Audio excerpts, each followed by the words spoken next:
आफ्नो घर परिवारको लागि आफ्नो आमा बाबाको लागि त हामी त जहिले पनि सानै हुन्छौँ, तर हाम्रो काँधमा चाहिँ यत्रो ठुलो जिम्मेवारी आउँछ। त्यसले गर्दाखेरि हामीलाई चाहिँ सानोपनबाट एकैचोटि ठुलो हुनुपर्छ है साथीहरू। सो हेलो एभ्रिवान, दासो प्याप्लो सबैजनालाई तपाईँलाई स्वागत छ मेरो छोटो मिठो मिनी ब्लगमा। र आजको मिनी ब्लग पनि मैले आमा छोराबाटै स्टार्ट गरेको छु। र दीक्षान्तलाई पढाउँदै जिस्काउँदै बसिरहेको थियौँ आज चाहिँ हामी है।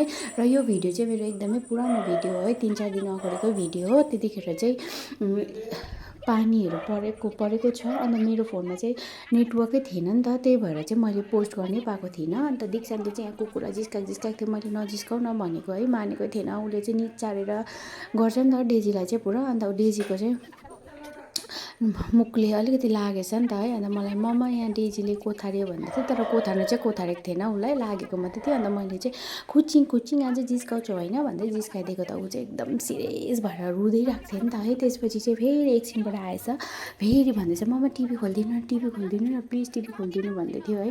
उसले चाहिँ खालि यस्तो भन्छ, मम्मा मलाई भोक लाग्यो, भुँडी पुरा गुर गर्दैछ, भुँडीले भुजा दिनु भन्दैछ हो। उसलाई जे खानु मन लागेको छ त्यो डिमान्ड गर्नु छ भने चाहिँ त्यसो भन्छ, भुँडी पुरा भोक लाग्यो भन्छ, भुँडीमा चाहन्छ, अन्त गुर गर्दैछ भन्दैछ।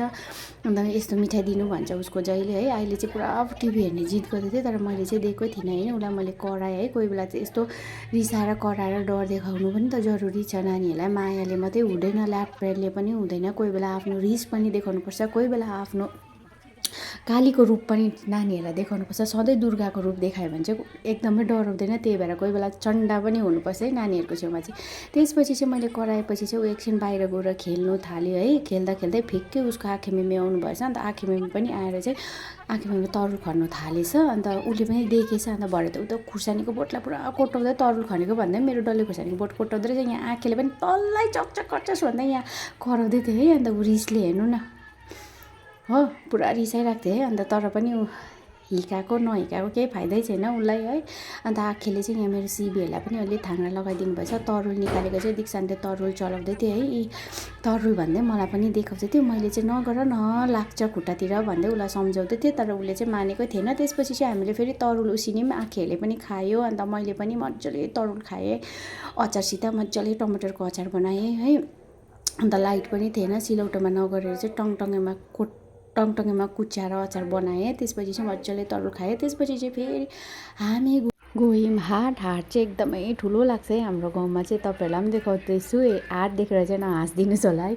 यहाँ चाहिँ हाम्रो सानो भए पनि हाट लाग्छ है, तर यो हाट लाग्दाखेरि पनि मान्छेहरू भिड हुन्छ है, रमाइलो पनि लाग्छ है। सोमबार यो हाट लाग्छ। र हाटको दिन चाहिँ मेरो छोरा चाहिँ जहिले यहाँ जुलापी खानु आउँछ है। र यहाँ मेरो एभ्रिडे चाहिँ 50 रुपियाँ चुना लाउँछ नि त।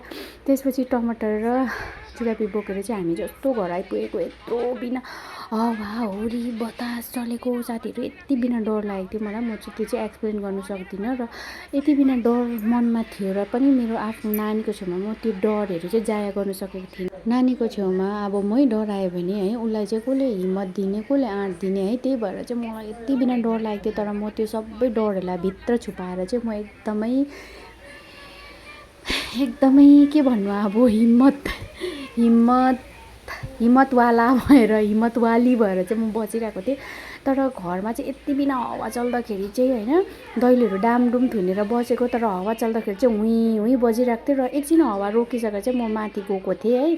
माथि गएको त सबै केराको रुखहरू पनि ढालिदिएछ है। अनि सबै अब हुन्छ नि ल्याङफ्याङ पार्दैछ। अन्त यहाँ हेर्नुहोस् छानाहरू उडाइदिएछ कटेराको, अन्त यता किचनहरूको पनि सबै उडाइदिएछ। र त्यो दिन चाहिँ एकदमै बेहालतै भएको थियो साथीहरू। डरले चाहिँ यति बिना म थुर भएको थिएँ, तर त्यो थुर चाहिँ मेरो नानीको अगाडि चाहिँ केही थिएन। त्यही भएर चाहिँ म एकदम स्ट्रङ